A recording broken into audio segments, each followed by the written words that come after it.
Welcome to the Overglamping Whiskey Podcast. We are a group of overlanders in the Pacific Northwest that focus on overlanding while balancing work, family, and other aspects of daily life.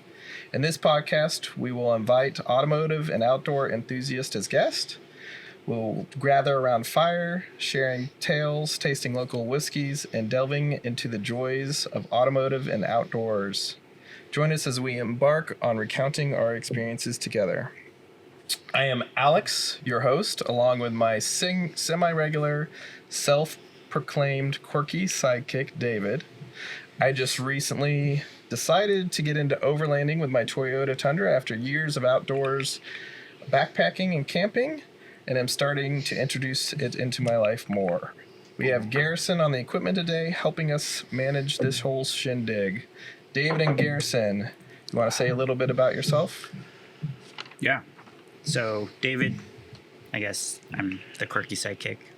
You said it. Yeah. Anyway. I also recently got into the whole overlanding thing. Got myself a 23 Nissan Frontier and started to build that out. Kind of caught the traveling bug when we lived in our RV for the last few years and sort of explored around and sort of loved that life. And so now that we're a little more settled in a house, wanted to keep exploring. So building out the truck to do some more of that in a little bit different way. So excited to get in that. And I think maybe I spread it over to Alex a little bit by being all crazy and talking about it constantly. And it seems like you caught the bug also. Yes, you did. You totally spread it to me. So I guess that's why we're here. I think the podcast is actually your idea. Oh, no. We're here because of you. Don't hold that against me. Don't quote me on that.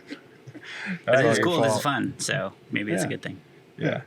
What about you, Garrison? Well, always had an interest in cars ever since you helped me break mine in the driveway on the little Nissan Sentra. We've somehow had to get into it. Yeah, it was a good learning lesson.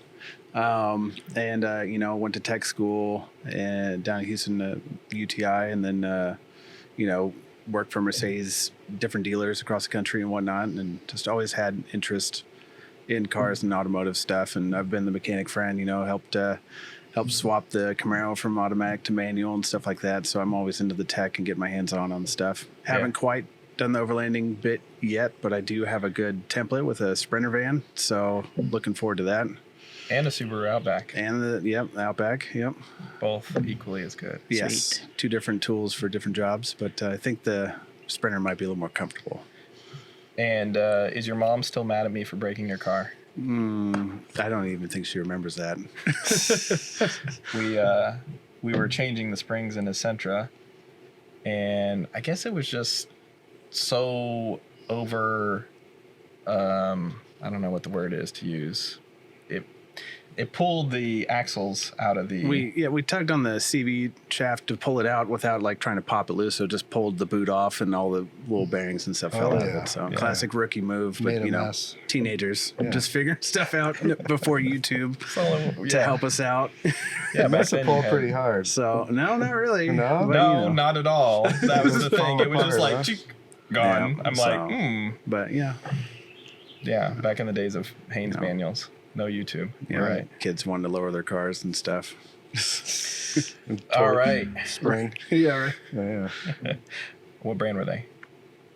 They were green. What was green brand? I thought they were yellow.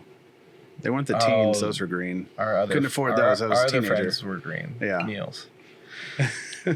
All right. Thanks, Garrison. Anything else? No. No. All right, today on our show, our very first guest, Rory of Rory's Custom Fabrication. Rory is a fifth-generation Bainbridge Islander, doing what he loves with metal design and fabrication. His interest in mechanics and welding began when he was young. By the time he turned 13, he was welding his own vehicle frames. He became certified in machining, welding, and AMP. I do not know what AMP is. Airframe power plant. Oh, okay. Airplane mechanic. After working for years with airplanes, that makes sense, he decided to start his own business by incorporating his talents and enthusiasm in metalwork, design, auto mechanics, and repair into Rory's Custom Fabrication. lost my spot. By incorporating his oh, I see. Also, by incorporating his. No, I read that. I'm gonna have to fix this. Also, recently you took Garrison and I over to SEMA last year. That was Yeah. fun, seeing all the builds. So, welcome to the show, Rory. Glad to have you here. Yeah, glad to be here. Yeah. I've always had an interest in doing mechanics, and I kind of grew up doing it. My dad was a welder, and I was always interested in what he's out there working on. Got a bug on me.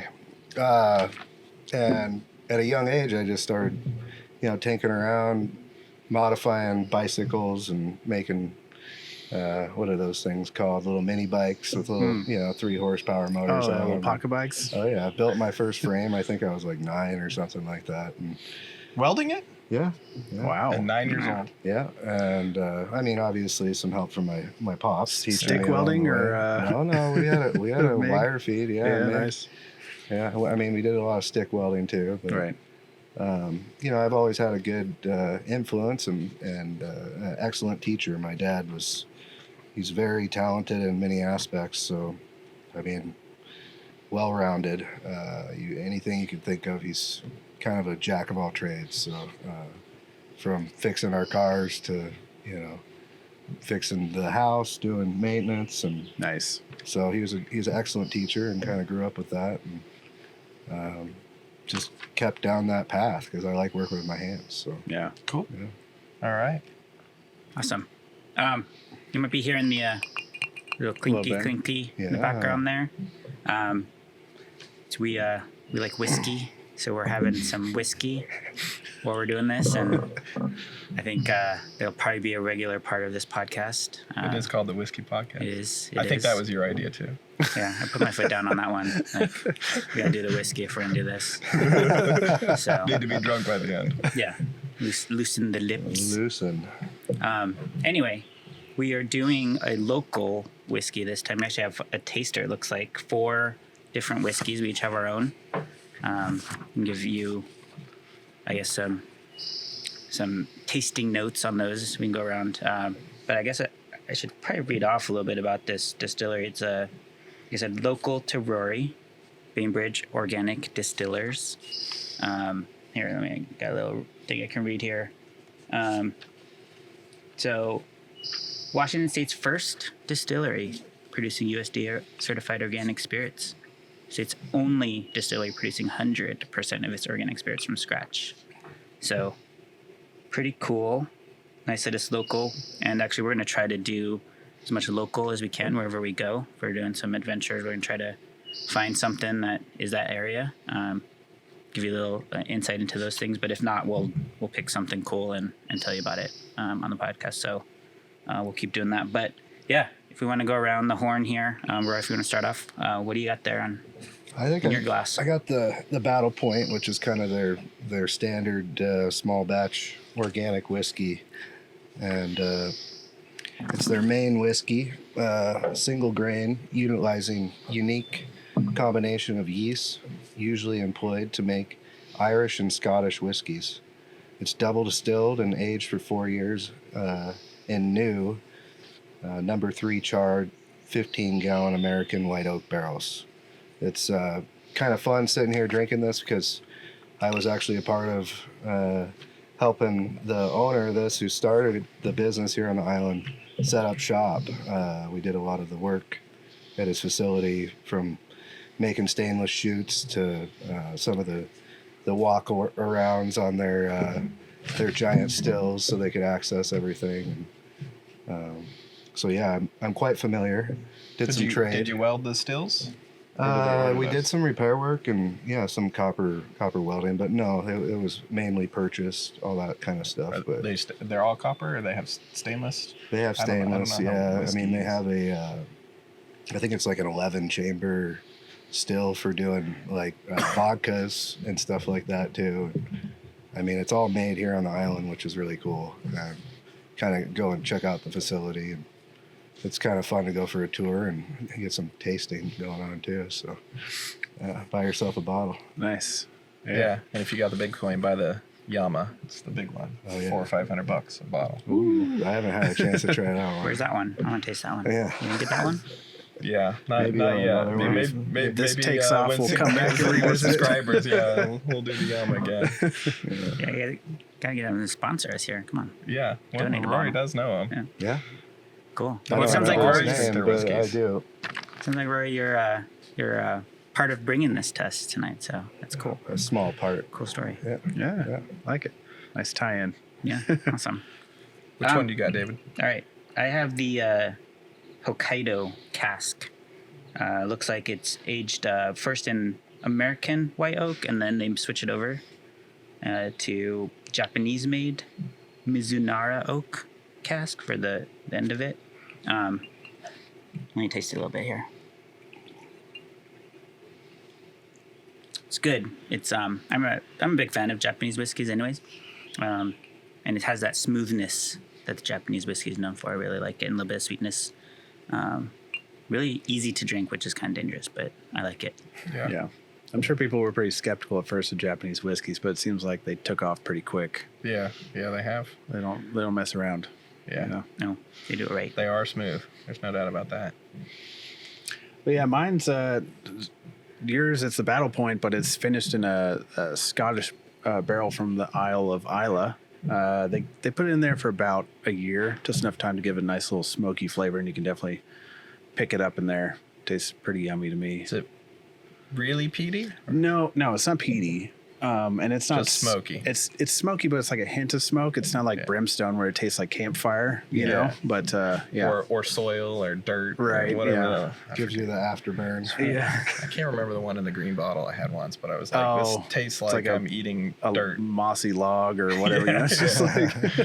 like Can you say the name again? I think I was pronouncing it wrong when I got here. yeah, it's so the everyone knows. Battle Point Isla cask whiskey. Islay. Yeah, I gotta get that down. I had to look it up before this because I didn't want to look like one of those people. So you know, Yeah, I'm one of those people. So I shouldn't be one of those people since I'm sure there'll be I'm other things Scottish, but- mispronounced later, but it's not going to be Isla. on the smoky note, have you seen those like whiskey smokers that are like super Oh yeah, popular? you put the top on there. Yeah, you like smoke it, but Yeah. more. Yeah, for like old fashions and stuff, Have you ever right? done? Have you done that? I have not. I have done one. that. It pumps You have smoke one? in or something? Is it good? Yeah. Does it It's work? good. It's every once in a while it like feels like it won't light and get a lot of smoke, but maybe that's just me. So it actually Maybe I burns need to- inside the bottle kind of thing? Yeah, You there's sit like on this top of the little glass, right? wooden thing you put on top, and Oh, on top of glass. Yeah, you right. just then sit you on top put of there. Little And the vapors are little wood shavings in it, and then it just sits in there for a little bit. interesting. Yeah. Maybe good for some moonshine, some white lightning. Give it a Be little, cool. Yeah. take the edge off. Yeah. We do a little demo later how it works. Yeah, yeah. All right, I have the Battle Point Barbados cask. So I guess all of these are very similar. I think they're all the Battle Point. David's is the barrel proof. I don't know if that's the Battle Point or not. But then they go into a different barrel later on. So mine goes into rum barrels. From Exo Rum. I don't know what brand that is. Eastern Caribbean island of Barbados. And there Interesting. it stays there for 8 to 10 months. I will say it's definitely a little sweeter, but not very rummy. Like Okay. I don't taste the rum, but it's good. It's not bad. It's just not rummy. Also, mine's watered down a little bit because it's warm outside. But that's the way I like it. So, I like it. Yeah. I'm going to have to try everybody's here now. Yeah. Yeah. Yeah. I will say I've had too much of that before, and I don't know if I'll ever go back. Yeah, it's good. He was down. with me the day after. That was that whiskey? It was that Okay, whiskey. all right. Yeah. I'm pretty sure there was a moment of poisoning there. Yeah. Either that or There it had was. to have been. It was but we ate the same food the day Yeah, before. it can't be food poisoning Yeah. because it was only coming out one end, Yeah. you know. Oh god. Yeah.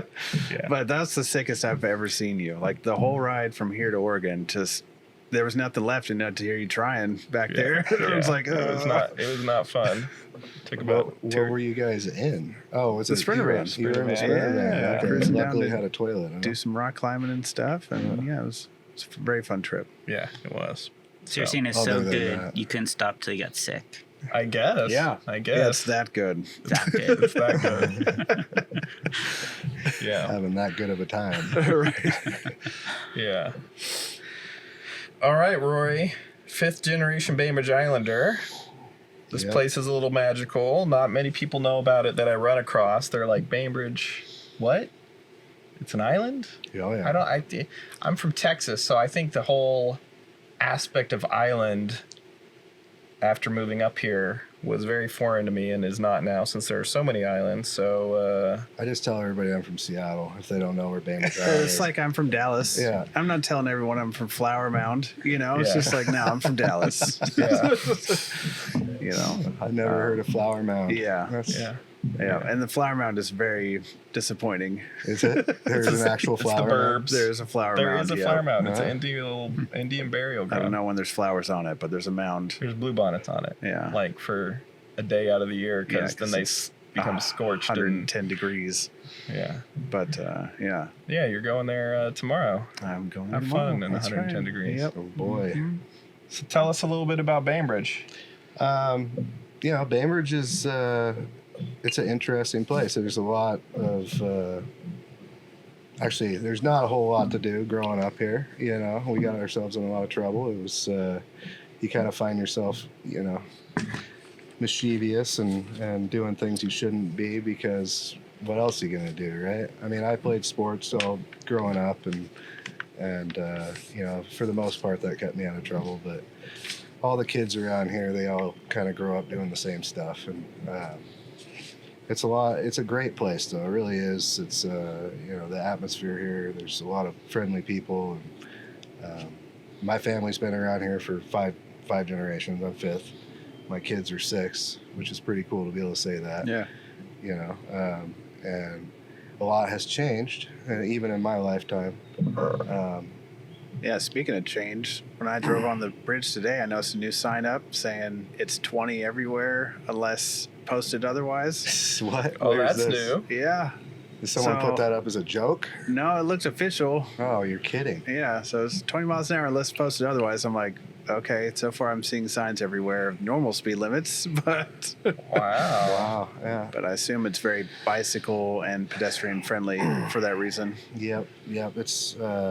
It's changed a lot. I mean, when my mom grew up here, even there was like a lot of dirt roads, and you know, you got around by horseback. You know, that was kind of she'd take her horse to school, and my grandma, and same thing. You know, so it's definitely changed over the years, but wonderful place to raise a family here. Really excellent school system here. That's And a lot that's of one of the reason reasons. that I'm still here. You know, it's I have 2 boys, and I couldn't imagine a better place. Yeah, it's one of the reasons why Alex moved up here, I think, Yeah, too. that's Schools. Yep. So, yeah. Yeah. It reminds me of when he talks about it in Texas, like the little, not like Flower Mound where we were, but like the outskirt towns where like it's kind of in the country, but it's kind of not. So there's nothing to do Yeah. except for tip cows and get drunk Drink off or whatever. Keystone or Yeah. whatever. you Yeah. know? Yeah, we had a lot of beach fires growing up. Yeah. You know. Yeah, you get all the beautiful water out here. Oh yeah. Yeah, we were always out swimming and enjoying what we had. You know, it's a beautiful place. I've been all around. I mean, I can't say all around the world, but a lot of places. And every time I go somewhere, I'm always like, man, we are so fortunate to live here. It's just absolutely gorgeous.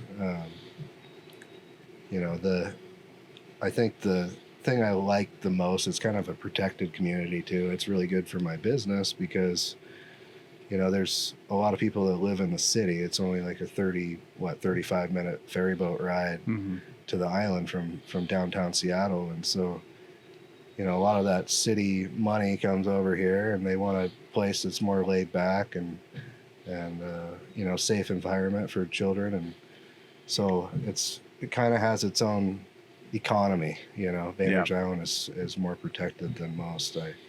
I started my business during, you know, what was it, 2008? We had that big crash or whatever, and I, even by myself working, you know, out of my dad's garage is how I started, and it was like there was just always somebody needed something done, and money has never really been the big factor here. It's more quality based than and making sure you're true to your word, and coming through with what the client's expecting. Well, I imagine word spreads fast if you don't do a good job. Oh, I'm sure. Yeah.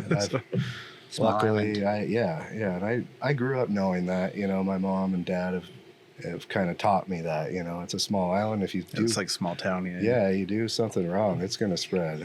And my dad always used to say, "Don't in your own backyard, Rory." That's also literally a good. Yeah. It's just Figuratively. figuratively. I mean, unless you have a septic tank, I guess that technically is Well, kind of. Yeah. going in your It's backyard. extra steps, but yeah. He more meant don't go piss off the neighbors. There, Oh, okay. We were talking Yeah. figuratively. All right. Okay. But yeah, I mean, I've enjoyed it. I went to Moses Lake, went to Big Bend Community College, got into aviation world. My brother was a pilot, or going to college to become a pilot, and I'm like, that's not really for me, but I could see working on them, and maybe there was some more money there that rather than wrenching on cars and doing fab work, and turned out there wasn't really. It's actually pretty poorly paid industry. I feel like it's a lot of maintenance, right? Yeah. Oh, totally. Excessive maintenance on everything. Yeah. It's Like a totem I'm mechanic. surprised it's airplanes. You wouldn't think it would be poorly paid. well, I think that Just the people 'cause that own the they're shops, kind of important. yeah, and I mean, there's a lot of double checks, triple checks on everything, and even going in with a degree, and I worked for trying to even remember what the name of it is. Like a branch of Boeing, working on the 727s. Good wrench, and basically doing like a 9G barrier wall. I went in there with my degree out of college, and I started with a crew of like 12 guys. They put me in charge of doing these 9G barrier walls. Well, these guys have been in Boeing for 40 years, right? And you have no experience. It's Here like I am, you went to the 21, military. rolling in there, like, Yeah. they The hate officer it. rolling in, straight out of officer school. Right. So, I mean, I'm sure they took it very well. yeah, it was made life miserable. So that's kind of why I stopped working there and went to small airplanes and got into doing a lot of building of small airplane engines. I did like 43 or something like that in the 2-year stint I was working for aeronautics, and that was fun.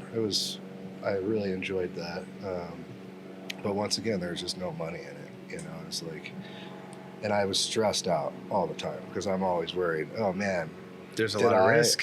Did I safety wire that? Yeah. Or like, did I torque that properly? I wake up in the middle of the night constantly like, yeah, you don't want somebody to crash. Right? Yeah, it's that's the last thing you want to have happen. So Yeah, my dad was a doctor, and you make any mistakes, anything happens, and I'm like, I'm going to be a mechanic.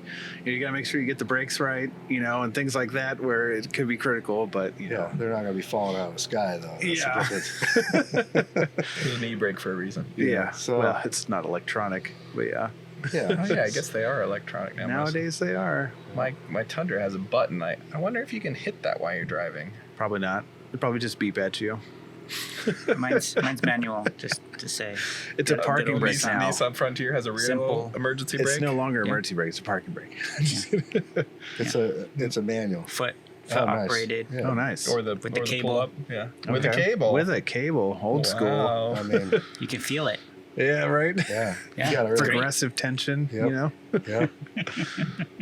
Do they make the Frontier in a manual? That would have made it even better. No, unfortunately They not don't? anymore. They Wow. still make the Tacoma in a manual, I think. Yeah, that was the big thing. That's cool. That's good. Yeah, the Came out. Frontier always had manual, so that was like one of the selling Yeah. points, I thought. 9-speed is the only option now. Really? Automatic. Yeah. One drivetrain, one engine option. Well, It's a nice looking truck for sure. I like it. Did a good job on the new ones, I think. so aircraft mechanic.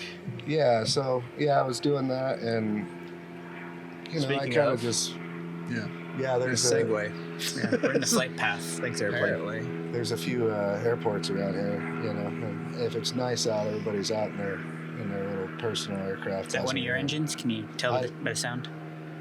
I mean, possibly. You know, I don't know. I don't know. You don't want to admit fault? No, I mean, I had a good track record, you know. And, I mean, a really good trainer there at Avian too. Chris was. I hated him, but He was good. He drilled me until I, you know, was precise with every movement. And I think that having him constantly just double checking and like on my ass about everything kind of led me to who I am today. You know, about the kind of quality of work that I do and our shop puts together. It's really important that the welds look right, like if the functionality is there, Yeah. you know, and quality is just always top, you know, even if I got to lose money, I don't care. Like I'd rather put out a good product, you know. But that aviation, you know, I was doing that and kind of got to a point where I'm like, you know, I'm 24 and I'm making like $18 an hour. I'm up all night worried about, you know, if I did something wrong, Right. is this really what I want to be doing the rest of my life? So I kind of was like, you know what, I'm going to take a break and just kind of, I don't know, just take a few months off and figure out where I want to go with what direction. And so I just got into my dad's garage and started just talking to some old buddies around the island. You know, I've grown up here. I know a lot of people with equipment and stuff, and a lot of people needed some welding done here and there. And my dad had a whole fab shop basically, so I just started tinkering around. And next thing you know, I got orders coming in for $30,000-$40,000 railings. You know, and it just started picking up. I started hiring people and kind of grew and grew. And I love it. I absolutely love doing hands-on metal fabrication, doing, making people's dreams come true with design and working with architects and builders is, it can be a lot of fun. And you said, Go ahead. yeah, you said how you kind of focus on the quality, and even if you lose money, you're doing the right thing. I mean, that's super rare these days. I love hearing that. I guess, yeah, like my question for you also talked about how there's like this sort of Seattle money coming over to the island.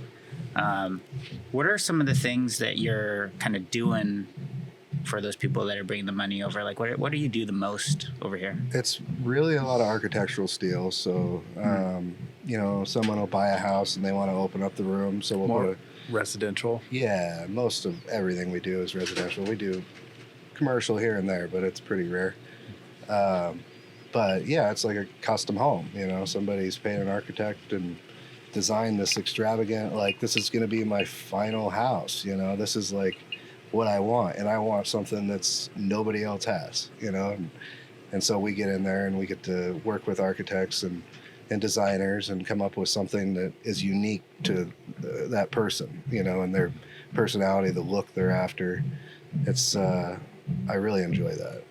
It's every piece that we do is custom. It's called Rory's Custom Fabrication because I literally have never built the same thing over and over again, right? It's always been something different, Yeah. which is also fun because it's always a challenge, right? Everything has its own intricacies, that you have to figure out along the way and how it's going to work and function. So That's what I liked about being a mechanic. You never know what you're going to have for your bumper to bumper. Just got to figure out, this aspect of this, why is this not working? And didn't want that same thing day to day, doing the reports in the cubicle, that kind of stuff. So yeah, you got to mix it up. yeah.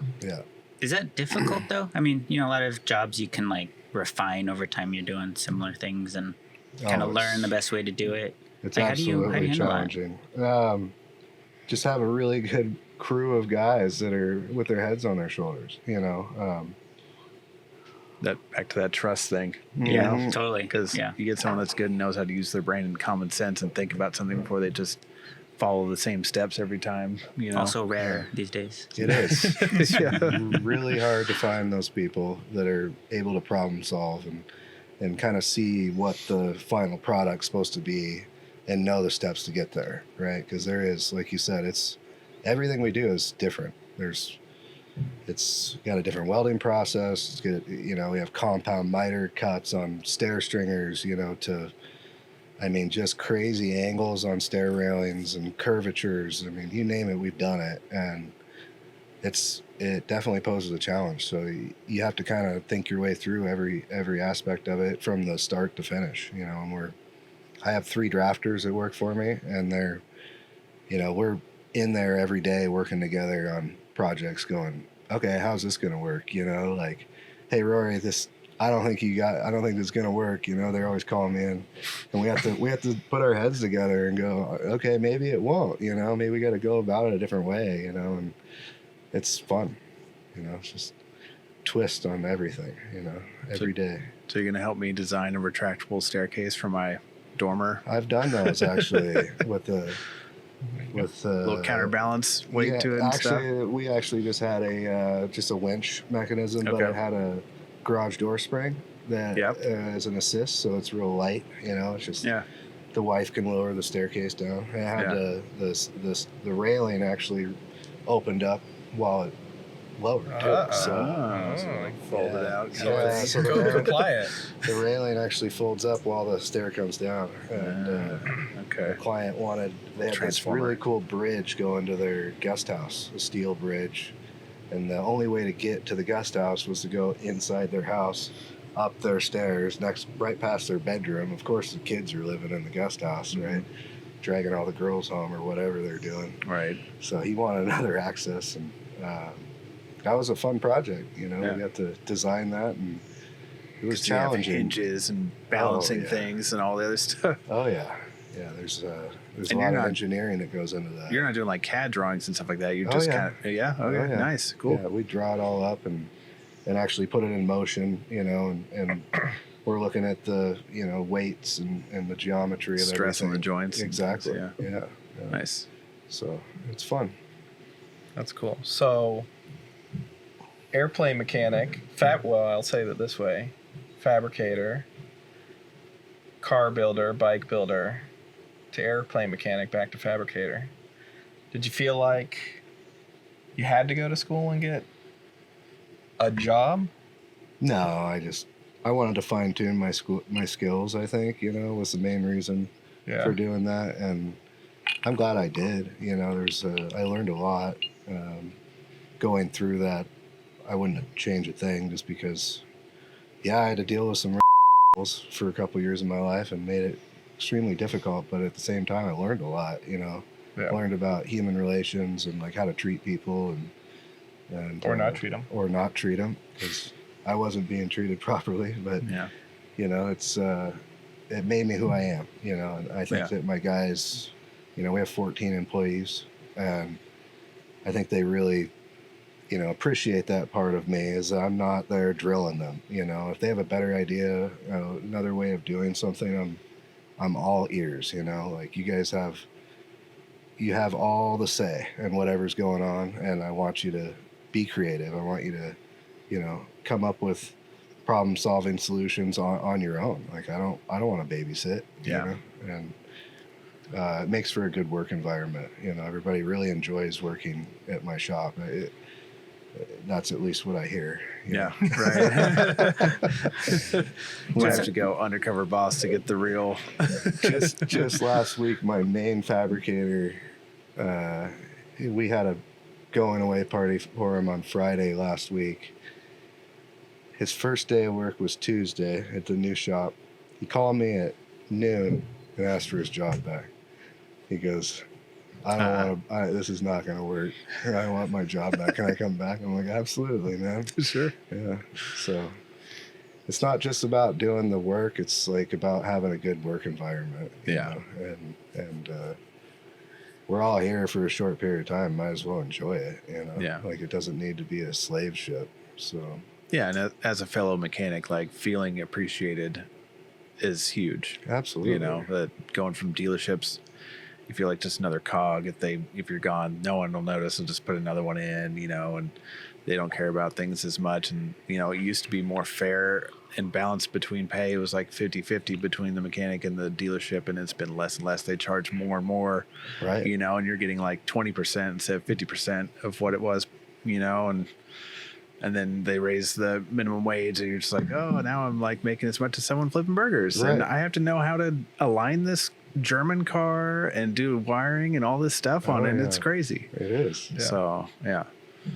Yeah, it's Very hard. important. It's hard to be in the trades and feel appreciated. I know Yeah. that from experience. Yeah. One of the big reasons I stopped working with Goodrich is you're just a number. Yeah. I bust my ass. Mm-hmm. We were like, there was like 3 other, I don't know, sections that were doing the same thing. And my crew, we were busting them out, and like no one ever recognized anything, and it just felt like, I could be here in 40 years and be like this guy sitting next to me, and like, not that that's a bad thing, but that's not the direction I want to go, Yeah. It sounds like you're not just getting sort of specs from the architect or from the client and just building what they want. You have to sort of have a relationship with them, figure out what they're trying to do, and then like be creative in Yeah. your whole A lot of what work. we do is, I would say 50-50. Like, if sometimes architects are really stringent on what Has to be this material, has to be this Yeah, thickness, has to be yeah. whatever. Yeah. you can't even, like, we're working on one right now, and like, it has to be exactly how he wants it. Like, Yeah. to the weld, like, has to be exact. But that's a different kind of stress. Right. The- Right. The other day I talked to Rory, and you were making dowels? Yes. Because I'm trying to remember what the that was architect specified a size that was like a 16th larger or smaller, had nothing to do with structuralness to it, for. than what you could just buy off the shelf. So Yeah, it had to be I mean, all So custom you had dowels. to turn a bunch of dowels. Yes, it took hours. It was like 50 dowels I had to turn down on the lathe because they wouldn't allow for like a 16th different. It was glass clamps, is what it was. Oh, okay. Custom stainless steel standoffs for this glass. Which you can railing. buy You off the shelf. Literally buy them. Just He not that wanted them size. in 9/16, not 5/8. And it was like literally every single one had to be custom made, and it was All right. that's You all pay right. for it. Exactly. That's fine. Exactly. Yeah, it's just that's the name of the game. Yeah. You never know. As a designer, I'm sure David probably respected 9/16 over 5. Sometimes you need 9/16. That's right. I get it. Nothing I It's like a get little it. bit extra. It was the reveal Or he less, was I guess, after, and that's. Architects have a challenge themselves. That's can be a very difficult thing to do, to make all those different elements fit together and like your reveals to everything and make it flow, and they're Meet just- compliance for like earthquakes and other kinds of things, Oh, yeah. So, Oh, yeah. yeah, it's cool. I have a respect for all the industries. It's fun being able to work with them. I learn a lot too. And there's a lot of really talented architects here on the island that have kind of branched off, even like from Olson Kundig, and that spent many years there, and they have amazing design talent. Like, it's just some of the houses we get to work on are, blow you away. They're so cool.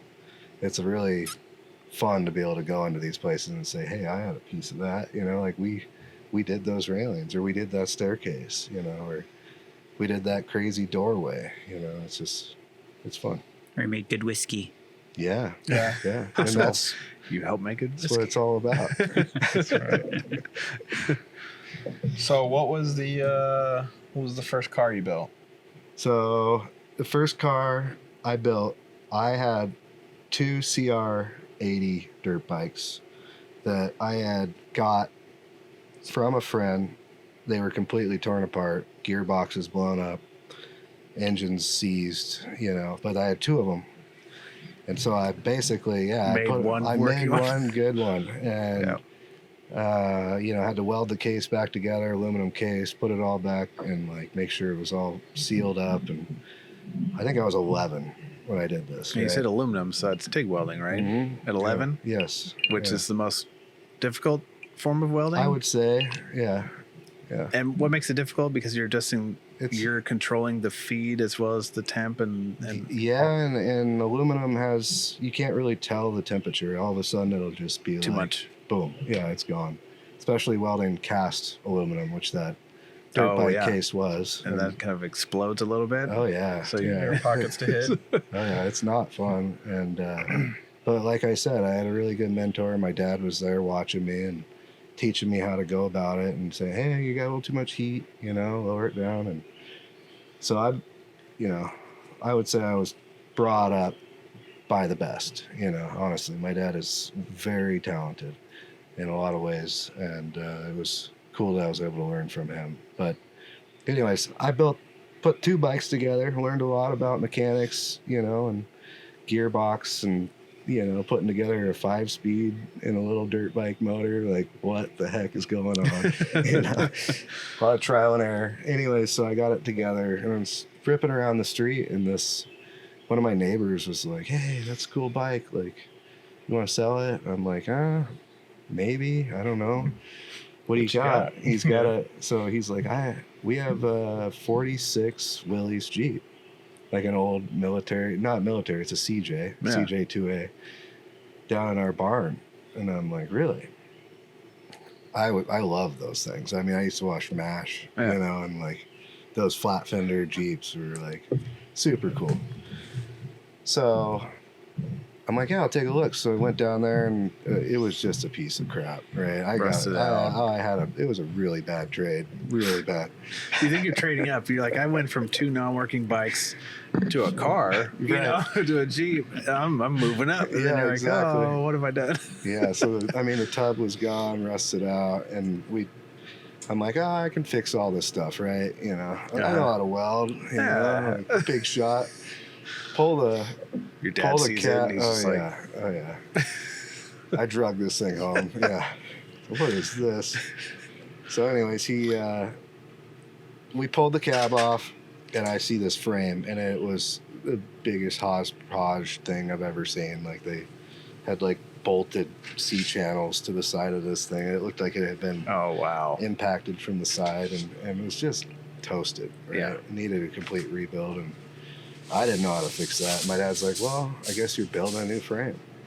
So I think I was 12, maybe 11 and a half, 12, and I started basically building my first frame, which was 2x4, 3/16 wall, rec tube, cutting the miters and doing over the axles and kind of laying it all out to the original kind of spec, but much heavier duty. Right. And learned a lot, full bevel welds and on all the joints, and fish plates at every joint too, and put straps all the way along the top of the frame rails, and I made this thing just stout, right? And that was kind of where it all started. And then I went into, I built my first motor for it, which was a 307 Chevy V8 that nobody wanted, right? And but I wanted it because it was free. Yeah. Right? Yeah. I'm like, does it move it? Yes, it does. Yeah, I can put some parts into this thing and make it run again. And so I bored it out, and I had it harmonically balanced, and just went through the whole thing, made a ripping little 307. Now, when you said you bored out and balanced and stuff, you used a machine shop? I used a machine shop for that. Yeah. And so I'm like, hold up, you're TIG welding 11 and you're boring out cylinders, and I'm like, there's got to be a limitation here. We did have a lathe. We never had a mill until later, but no, it was I bought all the parts, 30 over pistons and oversized rods. We had it line board. My brother Tig, he raced cars. He's 16 years older than me, so he had a Camaro that was a 9-second naturally aspirated 86 Camaro that would ride wheelies. I mean, this thing was nasty. Yeah. And I was out at the drag strip like every weekend watching him. Growing up, I was always out there. Wearing ear protection too, right? Yeah, right. It was different back in the day. But so I had a big passion for motors and horsepower too, just growing up with that. my brother was a gearhead, total gearhead. So he gave me a lot of input on what to do with his motor, and kind of held my hand through it and built the motor when I was 12 maybe. And believe it or not, like, what was it, 3 weeks ago I went to the drag strip, and the motor that was in my Jeep that I built when I was 12 years old was, my friend bought it from me, and it was in his Camaro. He put it in his Camaro, and it's still running, and running really good. And I was kind of blown away, man. I was 12 when I built that thing. I can't believe it. And I beat the piss out of it too, right? And It must feel pretty good. yeah, cool. it was cool. So, anyways, it was a 307. Sorry, I had It was to like check the chicken. Yeah. Check the chicken. We were Chicken. barbecuing here for those, not on video. We don't know if we're going to post the video. It'd probably be It's done. I brought it inside. It's just cooling down. 307. Yeah, 307. I think it was bored out to 314 or something like that. And I had a big nasty cam in it. And my brother gave me some bigger heads. I think they were like 194s or something like that. And It's pretty big for 307. yeah. So what is it on? Yeah. I think they're 184s or something originally, but it was just all junk stuff that my brother had laying around. He's like, yeah, you can have all this, whatever. Put something together. So, anyways, I finished the Jeep when I was 13, right? So, from the tub to wiring, I got a painless wiring kit. I put Dakota Digital Dash in it. I was doing all this stuff at a young age. Rebuilt the front and rear axles, which was the originals, which was a mistake, for something that had a flathead 4-cylinder in it, putting a V8 in front of it, Didn't last long. Oh, no. 536 gears, too. It was just... Oh, wow. It was stupid.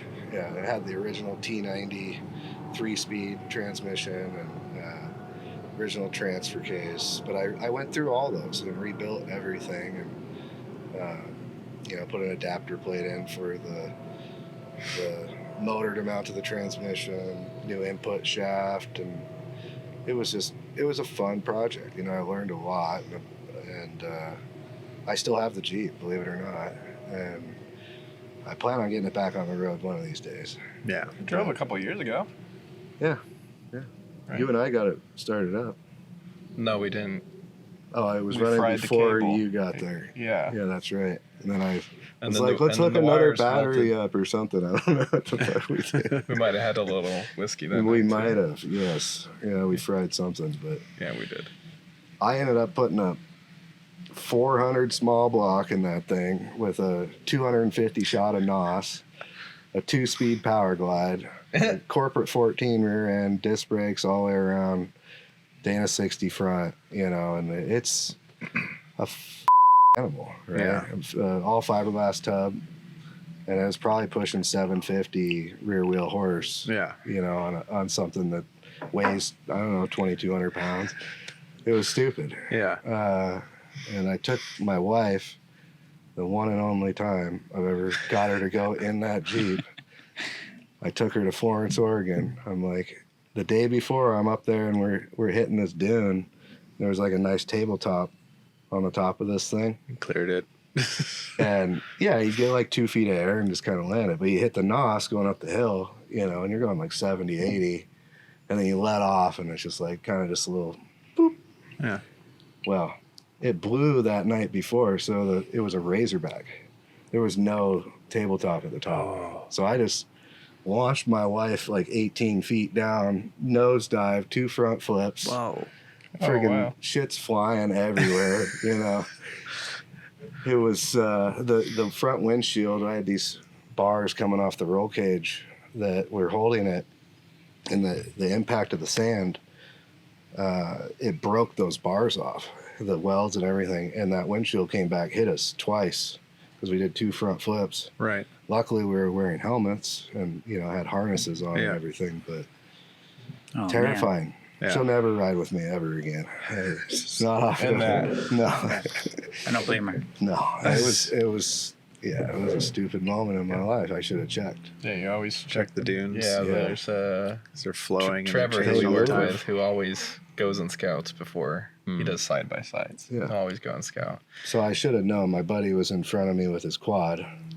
He went up and then he cut off, right? And I'm like, we're going pretty fast, so I guess we'll just kind of hit it slow, you know? But no, it was like,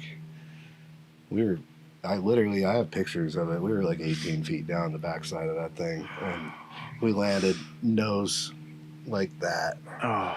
I remember man. being like, we should have landed by now. You're just like, wow, we've been in the air for a while. Back to your airplane roots. Yeah.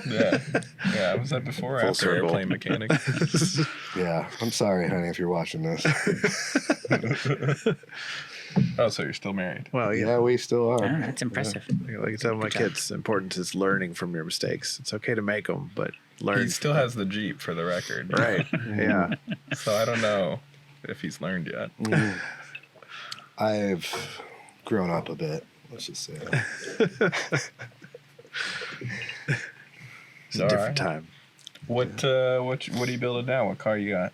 Truck or bike yeah, or I've been building for 14 years now. It's a 68 GMC pickup truck that, I kind of just started with the frame and parts and piecing it together.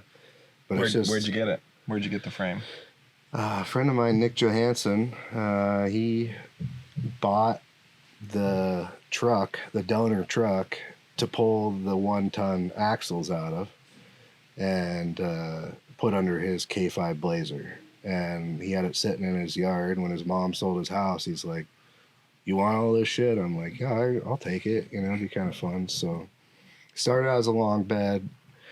I was originally going to bob the truck, so I cut the frame down to be a short bed length, and fish plated it and boxed it. And it basically just, I've gone through every nut and bolt on this thing, and it's been kind of a labor of love, very expensive every step of the way, because every time I go to SEMA, I got to change something because I see something new, that I want. Right. So I don't know if I'll ever finish, but it's close. It's really close. It's got a twin turbo 383 fuel injected. It's around 1,100 horsepower. Turbo 400, 205 transfer case, corporate 14 rear end, full disc brakes. I mean, heated and cooled seats. It's got I don't even know. Just you name it. I've done everything to it. So Tilt conservative bed. on this one. Yes, So you're saying. yeah. It's jacked up. It's got a step side it's a tilt bed with a TV in it. It's got to have a TV in it, of course. It has a hidden door that opens. Oh, okay. So Yeah, I hadn't seen the TV on it. yeah, Wasn't on it Wow. when it was Cool. being stored. yeah. But it's all, I built all the parts. It's all stainless steel, really nice TIG welds. It's just been, all the exhaust stainless, TIG welded, mandrel bent. Just Right. one thing after another. So if somebody walks up to you tomorrow and hands you $200 in cash, are you selling the truck? For 200, I would sell it for 200. All this work, he's like, all right.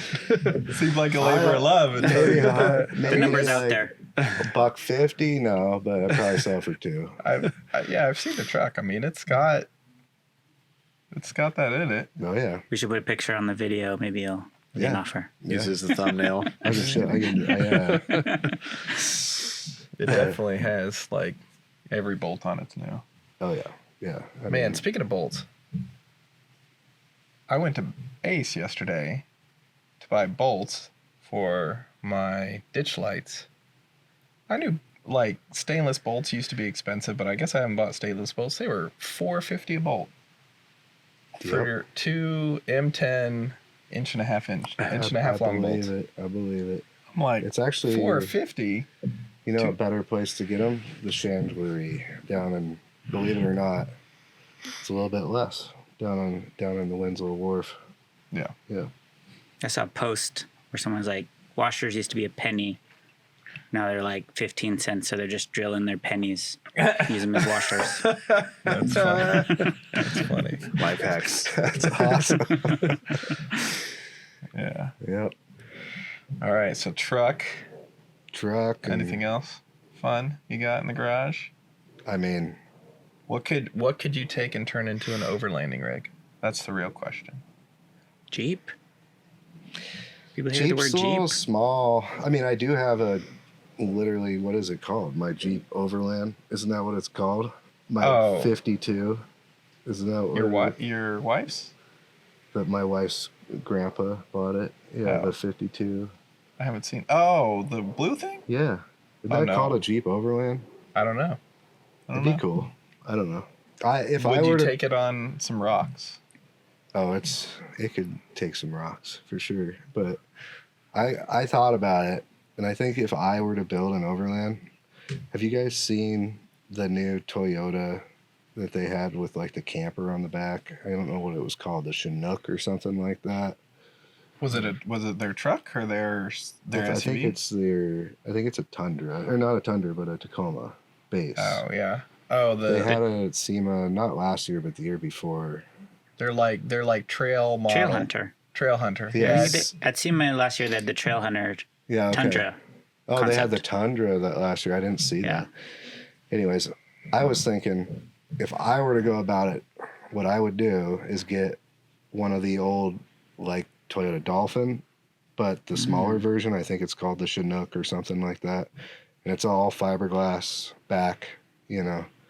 Put some portal axles, Unimog axles I'm under. gonna have to look up a Toyota Dolphin now. They're hard to get. I on had demand. one. I had one, and it was the most badass rig. It just had everything, a little shower. These little RV things. Oh man, Yeah. they've gone up in price so much lately. It's insane. So those are Dolphins, but there's also one, I think it's called the Chinook or something like that. It's a little bit smaller, so it's not as big as those. But My you would- Dolphin might be a little. Oh, I big. see. Yes. That's cool. Oh, and So- they got a pop-up camper one. Yes. yeah, it's sweet.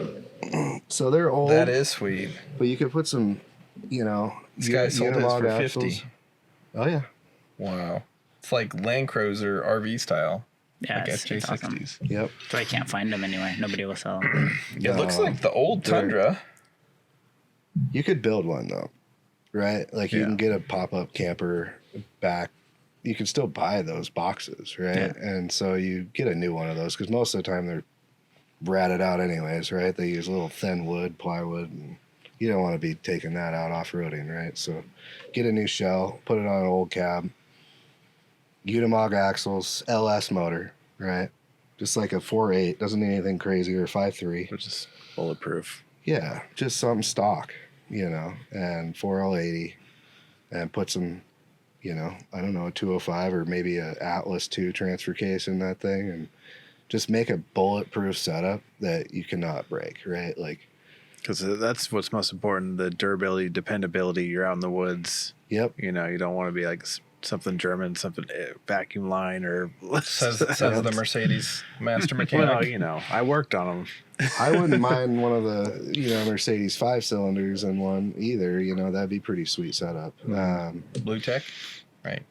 I don't even know, the old school, Oh, okay. like they had in the 300Ds or whatever, 300 Oh, yeah. SD or Yeah. TDs. Yeah. Just run forever, but that would be my way of going about it, just because I'd want it, You want off-road camper van RV. yes, put it, yeah, It's pretty exactly. sweet. Yeah. And you Lifted, walk, it looked you pretty walk sweet. back, through the back of the cab and go to the bathroom. The wife hops in the driver's seat while you're still moving, Yeah. kind of thing. I see. Yeah. Yeah, Yeah. That's exactly what I like. Things are kind of going that way. I mean, with like the campers and all that, Yeah. four-wheel Sprinters are. campers, and people seem to be getting back Yeah. into like the camper style and overlanding these days. Yeah. the Sprinters are sweet too. I like Yeah. those. Oh man, yeah. Yeah, they're just a lot. We just Yeah, need to they're put a pricey. So 4x4 in expensive. his. Yeah, they're pricey. Yeah, Yeah. I mean, even your guys' new trucks though too. Yeah. They're expensive. You're Yeah, gonna it's expensive. paying a lot to do what you did. I don't know what you have into it. I don't know what you'll have. We into don't it. talk about that. Right. We don't tell I don't our want on wives, at record least. for the wife to hear. But I mean, in that vein, you're talking about building stuff for your Jeep and all that. I mean, there's been, I mean, Alex, you know this, supply chain issues with overlanding parts. Oh, yeah. Have you ever thought about building stuff for people's Jeeps or? Yeah, I mean, Tundras? we do custom bumpers and like, spare tire holders, and we've done a lot of different odds and ends, roll cages. I have a CNC tubing bender, so we can whip that stuff out and pretty quick. Tube notchers, and you name it, we have the tooling. So it's I'm gonna need to edit on my rock sliders. yeah. I'll show you. I was going to ask if you'd seen his rig and like what he's put on it recently. and I stuff. just saw it when I walked up here. It's badass. Nice. Yeah. So Something they really good. I went to CBI in Idaho last week. I drove out there because they hadn't. Apparently, in the tundra, the 6.5 and 5.5 foot bed have different areas you can attach the rock sliders to the frame, and also on those models, the non-hybrid and hybrid is different. Just where wiring is, or where something's bolted to it, or some sort of weld is, that you can't clamp around, whatever. They're all different, all four of them. And then, of course, double cab and all that's different, too. And so I have a 6.5 foot bed, which is not very common, and a hybrid, which is also not very common because they're just now shipping. Custom order, basically. Yeah. Well, you can't order from Toyota, but yeah. You'd have to take, what do they call it? They do allocations, right? But they just started recently shipping the hybrids. So, you want to try that one? Yeah. I don't know if we're going to You shift know to the this one, left you or know. shift to the right or what. You guys want any of that? No, I'm not touching that. We're sharing the whiskey if anyone wants to know what's going on. I haven't gotten this one yet. All right, that's fine. Just whenever you're done. I gotta try the. So they wanted my rig, so I drove to Idaho. That was 13 hours. It's actually not a bad drive. To test fit it. They apparently had put it on one other person with a 6.5 foot hybrid, and they had issues, worked them out, and wanted to make sure they finished Worked working them them out. Wanted to see a second car, which was actually good they did. There was one area where there was a weld where their clamp was. They actually had to grind down the weld because it was just the excess on the outside and spray it, but they're going to make that clamp a 1/16 larger just to wrap around the frame better. But the problem is, I was expecting to walk in and it to be longer because there's more bed in front of the rear wheel Okay. than the 5.5 foot. Yeah. The rear wheel is further forward on the 5.5 foot. So it's not an exact fit. No. So it's the same rock slider, just the clamps that go around the rail are in different spots for all the models. Or that's what I gather. So there's like a foot Yeah. in front of the rear wheel that's not covered by the rock slider. So I'm talking to him about this. I'm like, what's going on? Like, I told him, I was like, and there were people on forums talking about this. I was like, I expected it to be longer. Come to find out, there's perfectly good reason. It's 8 feet tall. Anything after 8 feet is another $250 in shipping. It's already $250 to ship it. Another $250. Now you're talking about, I don't know, it's like $1,800, $1,700, a $1,700 rock slider set plus $500 in shipping, and they're like, nobody's going to buy it with $500 in shipping. They're completely right. Yeah. So we talked about making like a 2-piece, like in the rear where it'll socket in to the front slider. And he said the attachment points that they use for the double cab, not the Crew Max, are the same ones that are in the rear of the 6.5 foot. So we talked about that a little bit. Yeah. But that's the edit I need. Something that'll like socket and bolt in to make it 2-piece to cover the front of the. Something that'll telescope inside of what's there. Yeah. So like, maybe two, like, I don't know what shape that would be, semicircle with. So it's like one of the squish tube kind of look, or they take an actual. No, it's pipe round and- tube. Oh, it's all not round. squished. Yeah, Okay. so you could just weld like two. I don't know what shape it would be. They Like make it- semicircle with straight edges on it, and put them in there and weld them in, and then telescope something in there. Yeah. Like some rods, some sort. For sure. Yeah. I'm just gonna point out that they don't even make one for the Frontier, so while you're They crying, committed to me. I have no sympathy for They you. committed to me. If you buy the bumper, they said you have to buy the bumper. that Nathan from CBI Off-Road. I want to guarantee that they have the sliders first before I get the bumper. I bet you, because we already have a podcast arranged for CBI at PNW Expo. At least he told me he would. So we'll see. I bet you he'll commit the first one to you. There you go. All right.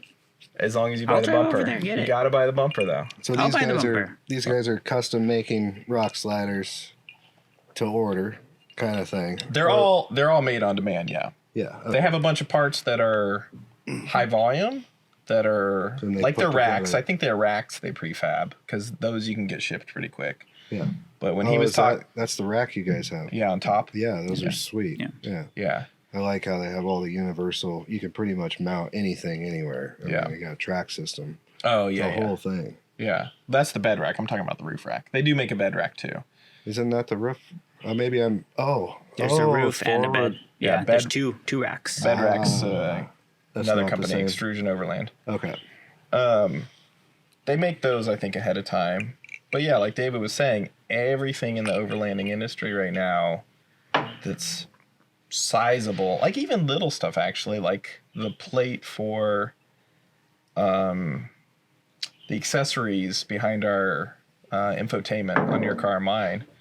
I think it'll be 4 to 8 week lead times. You know, I ordered a set of rock sliders to cover my rear and my cats, so you can't steal the cats out of the car. Yeah. I'm But not they're going to just say the plates. person's name because I'm going to cancel the order, but he says 4 week lead time. It's been 14 weeks. Yeah, wow. armor underneath. Yeah, Everyone's waiting and that's for that just stuff. flat That plate stuff's with easy. bends. Yeah. I mean, It's just flat, yeah, with Yeah. welded on. yeah. Yeah, You could do that. I mean, we have all the technology. We have press Yeah. brakes and that kind of thing's pretty easy. It's just if that's the direction I want to go down, you know, yeah. like, It's a distraction almost. well, yes, it is. From what we're doing, we're architectural steel. You know, that's mainly what we're doing. But I enjoy the automotive aspect of everything we do. Whenever we get a car in there, I'm always all about it. You know, like that's my passion. How I'm many always, how many people bring you their cars? I mean, we'll get, I don't know, 20, 30 a year kind of thing. Not Yeah. like a huge amount, but, you know, here and there. It's mainly just fixing an exhaust leak or like, you know, somebody's got a cracked frame or, you know, it's mainly repair work. But every now and then we'll build something custom. I'm just gonna say though, Toyota went all in on overlanding with They their did. Trailhunter model. It did. That area, I think, is gonna explode even more. Oh yeah. More and more. So, People are out business there. opportunity. They want to go out like exactly what you were saying, man. I mean, going out camping and being able to just go on an adventure for the weekend. And you don't have to plan ahead. It's all there, right? Your truck's ready to go. It's set. Like you just hop in that thing, pack some food away, you're gone. Yeah, it's interesting. I feel like when, at least in my family, when I grew up, like road trips were a big deal. Maybe too big of a deal because my family didn't travel like on planes a lot. So I didn't get a lot of experience there. But I feel like that got lost somewhere. And with stuff that's happened over the past few years, I feel like people like had to go outside to get their sanity. And they're like, why did I forget Stop. about this? Why did I stop? Right. You know, it's crazy. Yeah. I bought a boat. That's what I did. A big bow. Big boat. Real big boat. It's fun though. I still haven't seen this boat. I want to see It's the boat. giant. Yeah, that's what I It's- keep hearing. 50 something feet, right? 54. 54. Yeah. Yeah. over watering. Three stories tall. I had a 34-foot houseboat, and that was a big boat for Yeah. me. Yeah. You know. That's That's big cool. for anybody. So yeah.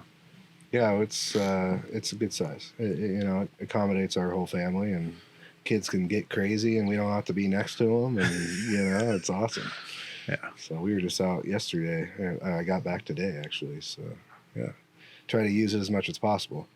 I had that Dolphin, and Why'd you get rid of the Dolphin? My Dolphin. I miss it so much. Why'd you get rid of it?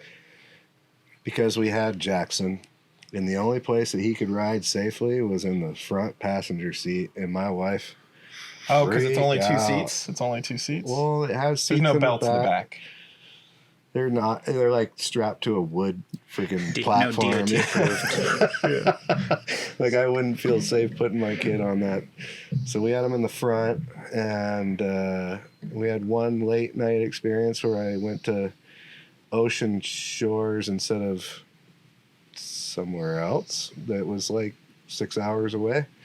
Got my Ocean Shores and the other destination mixed up, and yeah, it was a late night driving, and she's like, we're selling this thing. So, but I wish I had never had sold it. I loved that thing. It was great. It sucked going up hills. Had a 22 RE in it. So everybody hated you on the pass because you're going 50 miles an hour. not No, even. not. I was gonna say not dude. even 50. You I wish. had the automatic, dude, with the overdrive, and You're she kicking it off was, just to get a little bit she extra. was in first gear with everything she Like had. going- 30s. yeah, maybe Wow. 28. Yeah. Going up the pass, Uh-huh. and you The just good get old the days. horn every time. No wonder you want to put an LS in it. Yeah, that was part of the game plan, but it was meant. My neighbor sold it to me. He bought a brand new Ford F-350 and didn't have money for a payment 1 month. He said, I just need $1,300, dude. And I'm like, God, I'm like, 1,300. he came over and he goes, $1,300, you can have this Dolphin. And I go, honey, I got a Dolphin. I'm going to flatbed it, make it into a work truck. And she got in that thing. She goes, you are. We're It was using nice, man. It's like, Tear all this out. it was really nice. I ended up selling it for like almost $9,000. Yeah. In a couple years Apparently, later. you could have put some money in and got 50. I Yeah. get. Or I even mean, more now. I think the More now. Dolphin platform would be a little big for an overland because it is. I think it's got to be 20 feet long, right? They're pretty long. You can chop the frame on it. You could, but the whole thing, then you'd be. It's also got a wood structure holding that whole back. Right. Like you don't really want to take that That's- thing off road, right? Sketch. But those fiberglass boxes that they're making now, I think if you put one of those on an older rig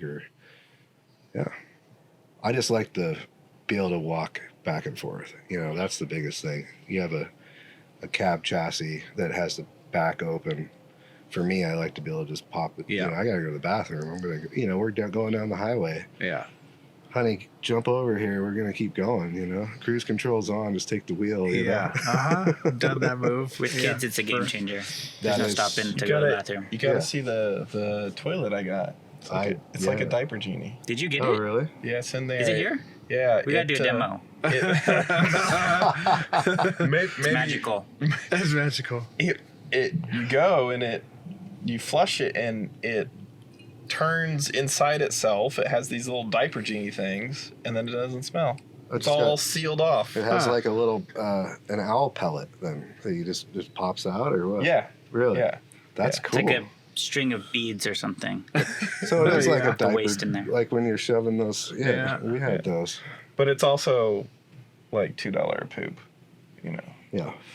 because it's 15 poops per cartridge, What and I is- think the cartridges are $30. What is or this something. called? Oh, there you go. Overglamping? So if you have It's called overglamping for a reason. If it it's- would be very, The, very the expensive. Dolphin, you just go find an empty parking lot I somewhere. know and dry just- composting's a big thing Shitter's too. full, Yeah. you But then those smell. Compost That's the toilets. thing. Dry Right. composting still smells a Yeah. little bit. This, Yeah. it's all wrapped. It's sealed. I customized a school bus for a girl here on the island one time, and it's a couple years back, and that thing is. We jacked the roof up Schooly. like 20 inches, and oh man, she's just totally pimped this thing out. It's got hardwood floor in there. It's got a bathtub, full king size bed in the back. You're speaking to Garrison now. One day. He wants a One schoolie day. You want a so schoolie? bad. Yeah. You gonna do schooling? I do. the I just whole. saw We it. almost the bought time. a A Sprinter? schoolie together. I We don't know why almost we. did. I don't know why we didn't buy that schoolie. They're low miles. cool. They don't really put This that one many was miles already on them. already done, and They're expensive. it It was, Yeah. was buy like one that's 50, done. 60 grand for Yeah, it, but yeah. yeah. If you build it yourself, Yeah, that's the They're- idea because that's she's- what's great about them because this empty pallet you can do anything you want. anything. That's what I love about it. It's like getting a loft or whatever. It's all just flat. There's no walls. You can just Yep. make anything you yeah, want it's out a of it. great. Yep. So, Base. But but, no but you're not overlanding. overlanding that. Well, maybe a little rough I don't know. cross. I sent you a picture of that overlanding. It might be schoolie. the mobile HQ that parks to the site, and then you splinter off and like Short the bus. vehicles. Yeah. Yeah. Short bus. That's the one. I have a picture. Now we're talking, guys. You It got has the the door, traction you boards. open up, Oh, people just yeah. walk up and in. Yeah, I loved it. Rory's already planning Loved his next vehicle since we sold the Bug. Yeah. Nah. You sold it? Yeah, we sold it You sold nice. it today, right? yesterday. Yesterday. Oh, Yeah. congrats. Yeah, thanks. More money for overlanding stuff. Well, we decided we all were over allocated. Actually, I think our wives decided we were over allocated, and we both Yeah. got the hint. It's mean, gonna yeah. happen. Yeah. Camaro, Super Beetle, Tundra. Well, you hear him you talk know. about all the things he built, and Yeah. so I keep feeling like the Camaro's like, 2 steps away from being done. It's close. Yeah. It's close. It's close until you pull off a fender and find a Right. smash You're in not a I'll find cowl. some hidden damage. Yeah, that- some previous owner, like, I don't know. Well, I know the previous owner. I don't think it was them. I think it was before them. I bolted that fender on, but I didn't see that. I didn't see the big dent. Yeah. All right, so you get your dream. What is it? It's not dolphin. Chinook. Chinook. You Yeah. build it out. Yeah. You've been around this area for a long time. Where are you going with that? Where is the best place to go? Overlanding around here. So Olympics? Wash anywhere P&W. Olympics? yes, I mean Or Alaska. honestly, You I can count like. Alaska. Oh, Alaska would be amazing. I mean, there's also Canada. I mean, Canada. There's so much Banff. there. That's You on the way could- to Alaska. Yeah, like It Not is. Banff, but yeah. we live in the best place to be overlanding. What about the honestly. Olympics? Right here. Yeah, I know. You know? Beautiful. Every forest road I've driven up in the Olympics, which is not many, are not very wide, and every time there's somebody else that's been coming down, and I've had to back down or turn around. Just get that wrap on, then don't worry about it. Yeah, just ding him off the side.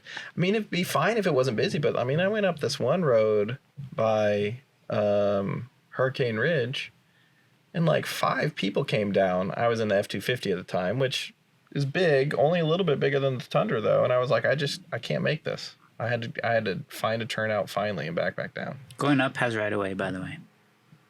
This Oh, is does true. it? Yep. Yeah. I did not know that. Mm-hmm.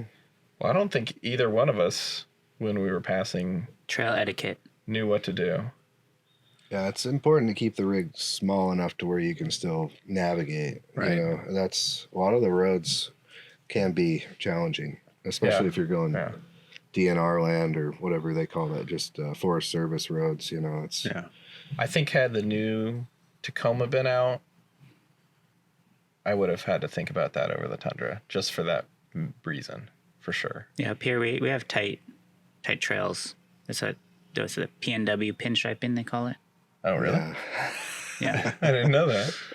Didn't know that either. There's a word for it. All right, so where are you going?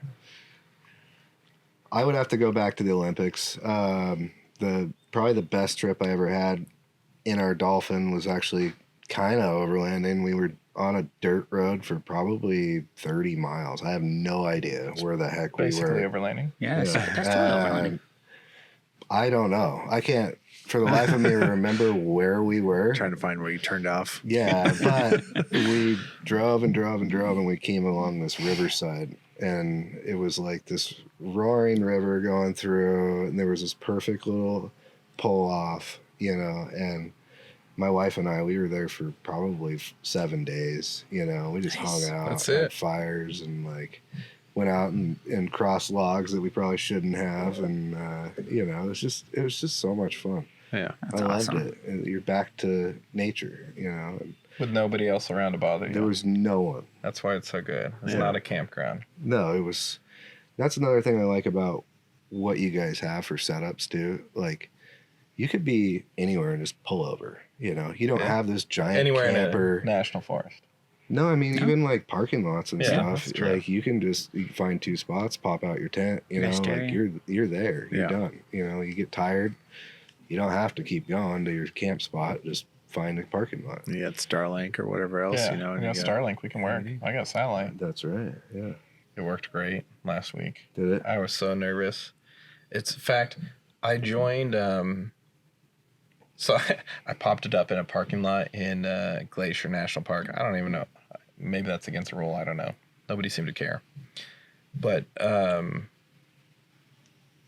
so I got on this conference call. It was on video. I was on video, and people kept freezing, and I was like, oh, it must be me. It must be my Starlink. This is me. And every time somebody else on the call was like, hey, did Bob just freeze? And I'm like, oh, it's not me. It was like 3 people in a row. Yeah. And I was like, I swear this thing's going to fail. It was never me. It was, and they come back, oh, my internet just went down. I'm like, guys, Starlink, I'm on satellite right In a now. parking lot. In a national Yeah. park. unbelievable. And I got a connection, you know? What So are it you was guys great. doing over here? It was great. Sitting You in your definitely- house. In a campground, you got to move it around to find when there's trees to find a connection. But Yeah, a bit harder up here in the rainforest. yeah, but I it just- did it. It did it. It found it in the trees. I had just to find made a spot. bracket for my neighbor on his boat next to mine. He just went up to Alaska yesterday with Starlink. with Starlink, and I made this tower for him. And It's got to be really stiff because it has a motor in the dish, and you burn it out. It's stiff. It's stout. It's not moving. Okay, we need one of those. They make It's the marine version though, so it has like a, I don't know how it works. Sealed. Yeah, but it also is moving. yeah. It's a flat one. Yeah, it's big. It's like, Yeah, I did not get that one. I got the tiny one. this thing's like, I don't know how much he The spent. big on it. ones, it's $2,500, Okay. and it's $250 a month for the service. Ooh. Yeah. Well, he Okay. owns a company. He's Yeah. got to be connected. He's been Ex- wanting to do yeah. this trip Writes it forever. off on this expensive. He hasn't been able to do it because he can't go, right? Like, he can't be away for that long. Well, finally, this Starlink thing came out, and he's like, I just pretty I'm much, free. yeah. I mean, I pretty much hooked him up with the bracket. I've known their family a long time, and wanted to see how it would work out. But it's cool. He was Yeah. super stoked. Oh, no, you Yeah, can they- sell those brackets to other people that have the. Yeah, there's Yeah. there's only like one company that makes poles for them that are, I don't know, stout enough not to wave in the wind, because that's the big thing. If it waves This in the is- wind, then it's going to burn out the motor. This is 4-inch Schedule 80 aluminum pipe that's standing up like, I don't know, 30 inches, and it's got 3/8 plates, top and bottom, Yeah. welded to it. The thing's not moving. There are a We're lot gonna of have a overlanders party looking up for there. brackets. You Someone could just become the The Starlink. fiberglass will rip out The from whole underneath. thing, yeah. You could That become thing's not- the Starlink bracket man. Yeah, there you Yeah. go. I There are a mean, lot of people want to whatever. mount it to their trucks for overlanding. Oh, Tons yeah. of people. They're Oh, like, yeah. how do I do it? I don't know how to do it. I've There's seen people nothing to take do. the Make a the universal flag, bracket. the flag mounts that people have that they bolt to the side rails, and then they put a flag pole, but then and then they try to like guide wire them or something. But that's not permanent. No. Yeah, it's something it's a that, pain. You I gotta mean, set on up a the truck, guide you wires. almost want to be able to pull it down, though. That's another thing. It kind of makes me think of those mechanic reacts videos. I just want to see like a video of Rory reacting to people's contraptions they've made to try and make the Starlink satellite work. You're like, that's not going to work. You're like, I don't know what this guy's thinking. So I'm thinking about my rack right now because I have a tonneau cover. Mm-hmm. So I got all the room above it. So what if like the Starlink was under there and like flipped out and up? Yeah. That would be cool. Yeah. I mean, there's ways to do it. Can't do that with a soft topper, David. I'm sorry. That's all right. You You'll still to- have your you'll rack, to, though. You'll have to bum internet off me. The Yeah. rack that you There's guys years. have, that's what's key, though, because you can You can do anything you want. do anything. Yeah. And you can mount anything to that, and it just is like you could make a really stout bracket pretty easily. Yeah. It's cool. Yeah, there were people that made. How about off the side, something that, whoop, flipped up, Yeah, they have one for it that flips up, but it's not very far out. I don't think. because it's got to be above everything, right? Yeah. That's the And out of the ticket. way of the tent, because Okay. the tent's gonna open up. It doesn't have to be above the tent. It would be, but that's why I feel like the side maybe would be bad, because on one side you're gonna get the stairs and all that. You can't mount it on that side. On the No. other side you're gonna get the back of the tent, and it's gonna be at an angle. So unless you're like bringing it out, What about the 3 roof rack? feet. Just You could do it off the Pop roof rack. straight up. roof rack, yeah, Yeah. because roof rack's extruded aluminums too. Yeah. Yeah. There's got to be a way, and you're not going to be driving around with it on. It's once you have it up, you could Yeah. have a pin in it or something. Yeah. Yeah. Sure, we can figure it out. Yeah, It's pretty unusual. it's cool though. I mean, that's He likes unusual. What's the Likes to work most around stuff. unusual project that Rory's Fabrication has worked on? So, I mean, we've done some pretty strange things over the years. That's legal. That won't get you in trouble with No, so I think the disclaimer. I would say the most unusual thing was, so this client of ours, I'm guessing he recently passed because his compound was up for sale just a few months ago. He was all in on making things unique at his house, his compound. He had an ice cream parlor, helicopter landing pad with navigational. I mean, this guy, he went all out. Giant log cabin. It's like if a kid won the lottery, it was like, basically, I want the house he that does sold it his all. company, and they were the company that put in all the radio towers, like, throughout the United States. So, like, this guy was big. Yeah. And he finally was like, fuck it, I'm going to spend some money, you know? So we built him what was called the Who House, which is a tree house. And it's about, I don't know, 1,000 square foot tree house. It had a bathroom, Okay. full bedroom, a stove in there, you know, I mean, everything, power, utilities, you know, everything. You just build the structural underpinning? Well, yeah, I mean, we did a lot of it. So we did they call them GL fasteners, which we bore into the trees and install these giant, you know, 2.5 inch diameter or 2 inch diameter fasteners, and the gusseting that goes up to another fastener. And we basically had to backyard engineer all this. The people that make the fasteners make it pretty simple. They have a pretty easy website to follow, and you can use their tools to do equations and stuff. What happens as a tree grows? This is what I was going to say. So the GL fastener actually sits to the surface of the bark. So you counterbore. It has about I don't know, some of them are about a 5-inch puck, I would guess. It's maybe 1.5 inches. And the idea is that the tree actually grows. So it has this long shaft with a big puck, and the shaft goes into the core of the tree all the way in, which the core is dead, actually, right? The tree isn't growing on the inside, it grows on the outside. Right. And the puck, the idea is the bark grows around the puck, and then it continues to grow, right? And so they have these long parts of the round stalk that are sticking out that basically your I-beams and everything are floating on. Mm-hmm. And so the tree can move, and the I-beams, everything kind of just moves with it, you know. But our structure was solid, right? So we made a rigid structure with moment frames, and everything on the actual Who House is what it's called. Why the Who House? It looks like an owl. Oh, that's cool. Yeah.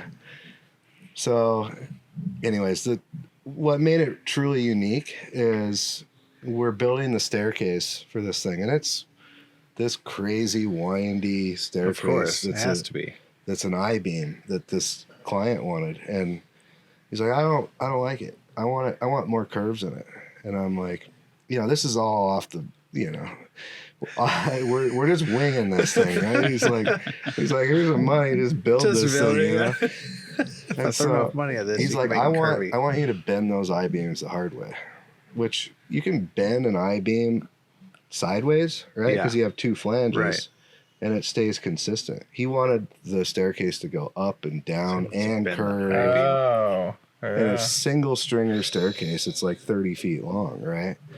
And I'm like, dude, are you serious? Like, that's so much work. And he's like, yeah, I know you know how to do it. I know you can do it. he's like trying to challenge you now. Oh, yeah. So I actually went and consulted with my dad, because I'm like, Dad, how the F are we going to do this? Like, he wants these curves, so the staircase just, it's really whimsical, you know, it goes up and down and curves. It's not cluttered, it's clean and windy. Yeah. And I'm like, I don't know how to bend this I-beam that way. Like, I've never done that. And he's like, you draw a V pattern, you heat that V pattern inside the web red hot, and then you chill it.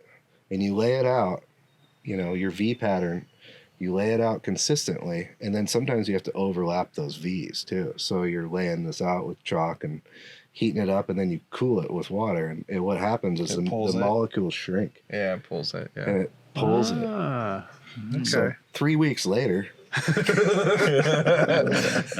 my brother and I are out there with, I don't know how many bottles of oxyacetylene it took to do this staircase, but it was a lot. I would say we went through probably 20 bottles each of, 250 big bottles oxyacetylene, and we made this thing happen. But it was by far, I'm like, dude, are you serious? Like, this is going to take so much time and money to do this. He's, I don't care. That's what I want. Was he happy? Oh yeah, totally. Oh, there you go. Stoked. Well, that's what really matters. Yeah. It's still there. It's an amazing piece. I'll have to see this I-beam someday. Yeah, I mean, I have pictures of it. I can show you. It's wild.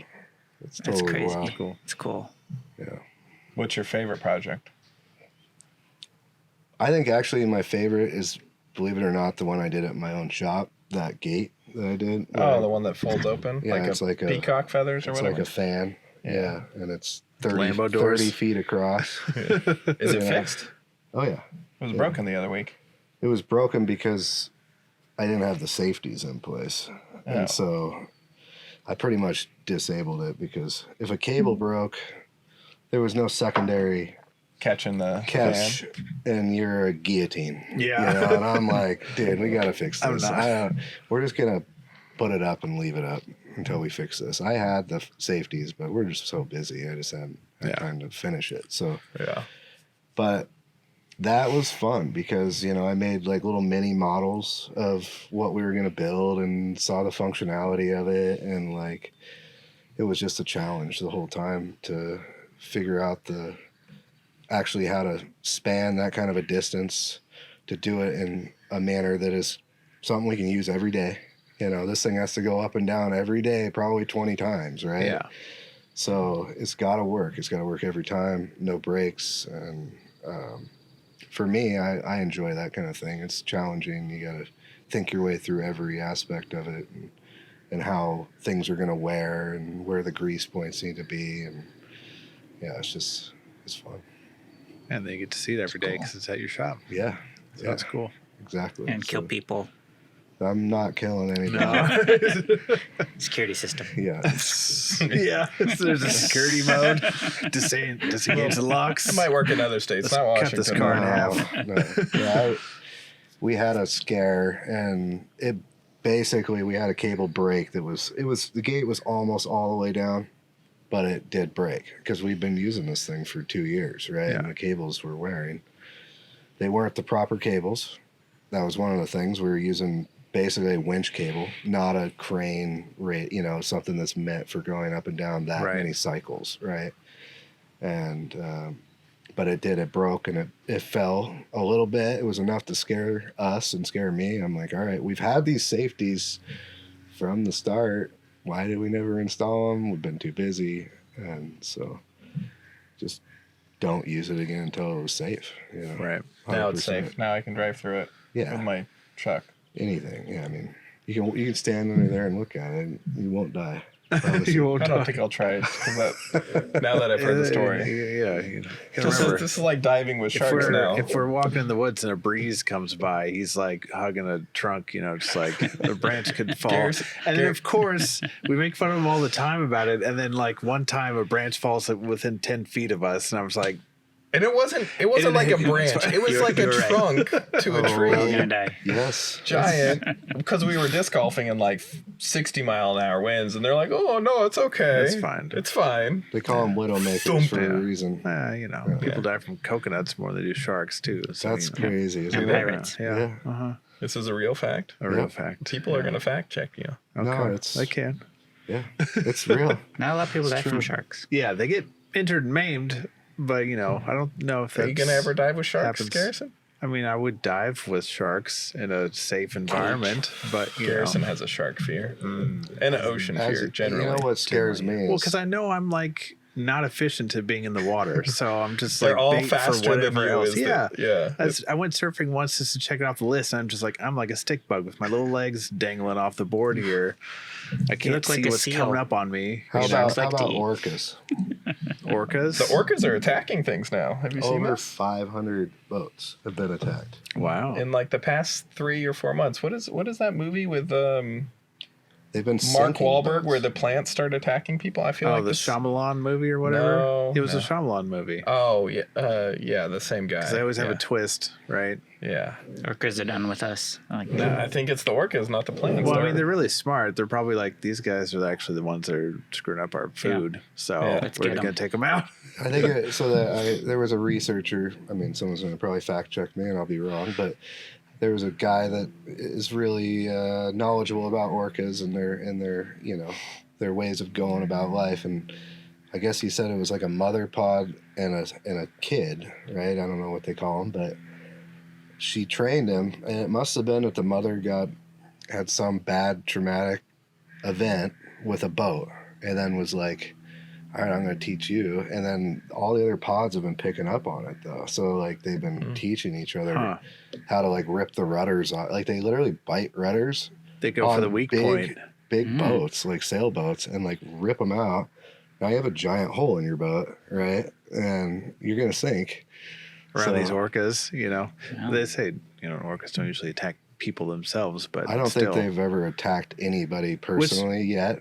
blows but they've my been mind sinking because the boats. they attack so many different forms of prey. Yeah. I'm surprised they don't, They just haven't figured it out yet. Yeah. Once they do, then they're going to spread the word and tell everyone else. We'll be on the beach, and all of a sudden you just We come just up told with an them. orca, just Yeah, because snatches they you. go up on the beach. They Oh, don't yeah. care. I know. Like I am so fascinated by orcas. I love watching any video, any document, anything new that comes out about them because they're so adaptable. They're so intelligent. Like I watch them like coming up in the shoreline and they're just like turned sideways so the fin doesn't stick out of the water. Yep. And they just like sneak around and then just like grab the seal or whatever when they don't notice. And then it's amazing to me. They're top predator Yeah. by far. by They far. scare me way more than sharks. Kill other Way whales, more than kill sharks. dolphins, kill sharks, Are there orcas anything. up here? Oh yeah. Oh, yeah. I know there's Uh-huh. gray whales and There's see 'em 6-gill in sharks. the sound. I see them In on the my commute on the Oh ferry. yeah. Oh yeah. Oh All the yeah, time. that's right. I have seen orcas in the sound. This is their hometown. Yeah. There's a lot of pods. I think I only saw them once though. I saw last time I saw him. There was one of those whale boats, viewing boats. Mm-hmm. We were coming back from the San Juans, coming down the passage there, and there's a pod, and they were kind of swimming along, and I was just cruising and keeping way away, and then they have these whale watching boats, and they just come ripping right up on them, and I'm like, dude, there's like, we have to stay like 500 feet away or 1,000 feet. I don't even know what it is. I probably should, but I stay way the hell away, right? Because I don't want to interfere with them. And then you see this whale watch boat just rip right up on top of them. I'm like, it's painted like an orca, like, what does that mean? What is, That's why they're attacking the boats. Probably Just, getting too close. yeah. You're bugging me. Get away from my kid. Yeah. It's like bears, Yeah. Same thing. Not the last time, but the bite. time before, I went to see my brother in Hawaii. He's on the Big Island, and he's got one of those like Hobie Island tandem kayak boats with like the outriggers on eeach side. Yeah, trimaran thing. Yeah, and Yeah. with the pedals and stuff. Yeah, and those are cool. And he rigged up like paddle boards on the ends, so it's like super stable. You're just cruising out, and there were humpback whales. They breached like within 20 feet of us. Like we didn't even know they were there, and all of a sudden there's like That's with the dangerous. calf and stuff, and I was like, whoa, like right in front of us. And I was like, okay, Don't open your mouth and swallow me. Well, there's that video where they're in the kayak yeah. and Oh, it it like landed grabbed on two them, of right? them. Oh, grabbed 'em. really? On I haven't accident. seen Mouth, that. yeah. On They accident, survived. and just spat them out. It's not It's going like to just. you're not krill. That's not what well, I they wanna went eat. into where they were coming up feeding. Yeah. It's like you shouldn't do that. No, It's not a good idea. You see a bunch of birds diving? Don't go there. Yeah. Yeah. All right. So I like this Barbados. It's Yeah, got it's it pretty definitely good. has a good flavor to it. I thought you were gonna say you like this fire that I do too. that whiskey. I believe the intro to the podcast was fire. Fire and whiskey. Well, we have a fire now. It was a little warm today though, so now we'll check off the fire. A little box. warm today, he says. It's like We're from low Texas. 70s, I know. Yeah, It's warm for here. yeah, It it's is. warm for here. I still It's a feel like different the kinda heat. closeness of the sun What? versus Texas like Feels that- different. It feels different. I'm telling you. Is it It's closer because No we're top and way. tilted. Closer. The equator's closer, buddy. But when we're tilted, No. I don't know. Uh-uh. I haven't looked up the map. There is I'm gonna something. fact check you right now. There is something about the sun It's when it because is it's a beating different- down here versus It's different kind of heat, man. It's just, versus Texas. Different kind of heat and adapting. Like you moisture. get used to it being in the 50s, and so then it becomes 80s. And you're like, ugh. yeah. What is I this? mean, I'm fried, dude. I was in 70-degree sunshine for like 2 hours. And my body is like, It's 120 heat index in Texas right no, now. thank you. I could Yeah. never do that. I moved from there, and I love making fun of my friends who are still there. I'm like, your low is higher than our high, and it's going to be like that for months. Yeah. I mean, there's, Hopefully not too many Texas overlanders. If they do, I hope they like the heat. you're from I mean, Texas, so. it makes you it know. tougher. You know? Yeah. It's Born and true. raised in it. Yeah. It's the opposite effect. In the summer, people hide and stay indoors. You know, It's whereas up true. here, everyone goes out to all the campsites and does everything. All the so. Texas overlanders Everybody's are going out. up to Montana and Idaho. Wow. Checking That's out the true. BDR up there. I have always wanted to check out, what is that? Is it Red Rocks or something like that? Where they have all the, is that Utah? I don't Colorado's know. Red Rocks, but Where they have like lions back. You guys ever heard of that? Where they have you can drive up this big rock that's called Lion's Back. I've seen pictures of is this. that I know what you're talking Utah? about. I don't know what it's called. Man, it looks cool. There was a place called Red Rocks in Montana or Idaho I passed. Red Rock is a amphitheater. Yeah, in Yeah. Colorado. But no, Colorado. there was a place I remember driving back this week or last week that said Might have Red been Rocks. Idaho or something. might There's have been stuff in Idaho. Moab. Moab. like, yeah. I think that's it. Moab. That's in It's Utah. got That's one- Utah. Yeah, Utah. My buddy went up that in his Ford Bronco too, and he said it was terrifying because there's It somebody looks like it. somebody goes up with you, and it's a 1-lane road, and like it's like I don't know how many 100 feet down, but you have to like go around each other halfway. Ugh. Just Ugh. no, thank you. All right. Pretty fun though. Anybody with a Toyota Chinook, ping us. Chinook, is that actually what it's called? You said Chinook, not me. I thought you were gonna fact check me. I looked it up. It Or popped up. 200K to well, buy you, you. you got Yeah, Yeah. Toyota Chinook. Yeah, it's called a Chinook. Fiberglass. Yep, that's I mean, it. at least it's showing up on Google Images. Those, I mean, they're not too wide. It's not going to be your family rig, right? You're not going to take your. I'm not going to take my wife and 2 kids in there. I'll probably take my 2 kids, but be a little tight to have everybody in there. No, With the pop up though, you never know. That's pretty cool. it is a slick truck. All right, if you can't get a Chinook, what are you buying off the shelf? Short bus. I guess that is. They are still manufactured, I guess. No, I mean, if I were to go buy a new rig, I mean, Would you overland your Chevy? my Duramax. I mean, You need it for work. It's a little. I think it's too like. You don't need a diesel really for that. I don't feel like. I think that's just kind of a waste. People love honestly. the well, diesels driving to in the overlanding. location, right? Doesn't it save a bit? Oh yeah, I mean, I get So, range. with that Banks kit on there, I'm getting like, I don't know, 26 on the highway, which Well, is Yeah, so that's huge if you're going long distance to a Yeah. place. I did you know? 16 there and back. right. So I guess that's all right. You know, I mean, it'll last a long time, but I just fear, it's a $70,000-$80,000 truck, and then Do you You're want gonna the run it the through experience, the- or are you worried about scratches on your truck? I don't know. So buy a You used want- do rig you that want- you don't care about do how you it want- looks, Yeah, make I the mean- insides are nice. Yeah. Do you I scratches honestly- or 7 days by the river? I would be Hanging I'd out be with more your of a wife. Toyota guy, just because they ride better, right? I mean, Yeah. you're talking about a 3/4 ton truck at the least, right? Yeah, to have a it is gonna be Duramax, rough. and it's not going to ride like you will get on a Toyota, right? It's just or a Nissan or a lighter truck, Thank right? Yeah, it's just not. So you're out there going down dirt roads, you're going to get beat up in a 3/4 ton. It needs to be set up. 1/2 ton is maybe even too much. All right, so my new goal is to get your wife to trade in her Jeep for a Tacoma or Tundra, she would. I think a Tacoma would be awesome. and y'all should overland in it. Yeah. All right, it's on the Yeah. list. I don't think we needed our full size truck. I think a smaller truck for her would be good. Yeah. I don't. They're I pretty don't know, nice. I don't know how many damn trucks I have, but too many. They're all work trucks, but they're all huge. Well, that's what How you about use. my You use how a about my work truck, Kodiak? you know? That thing's freaking sick. Have you guys seen that? No. My top kick. It's got a Duramax in it. It's a 4500, but it's got a huge camper in the back. But it's like a box truck, with boxes on the side.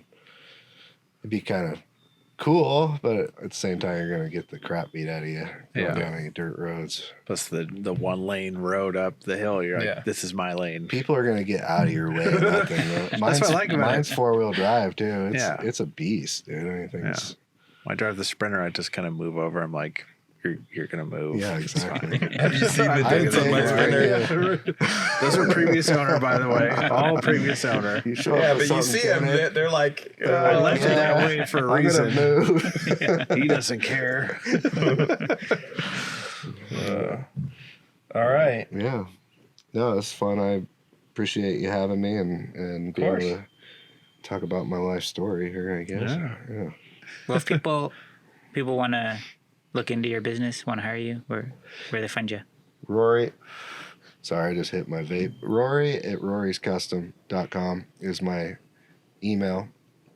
And then you can just look up Rory's Custom Fabrication, Bainbridge Island. We have a gallery on there, and yeah, go check it out. So if people start sending you dimensions of sheet metal We can do for that. skid plates, Yeah. don't You be wanna- surprised. You want to have something custom ordered, we can totally make it. Anything You're going to you can get think like of.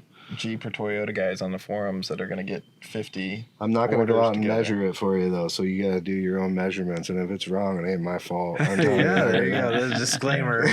First test guy better be right. Yeah. But, if you're local, you could pop into the shop, too, and I'll Make sure it's right. make sure it's right, so. It's cool. There you go. Awesome. Yeah, Might get some extra little love from this. That'd be fun. that would be cool. I might want you to make my skid plate that I am going to cancel the order on. Yeah, we could do that. Aluminum, 1/4 inch. Yeah. All right, cool. Have it in stock. That's all I got. Thank All right. you. Yeah, thank you guys. It was Thanks, fun. David. Yeah, thank you. Thanks, Thanks for the Garrison. whiskey. Enjoyable too. afternoon. Weather was perfect. It was. This is nice. Yeah. All right. Thank you all for listening to Overglamping podcast. We'll have some more soon. And more whiskey.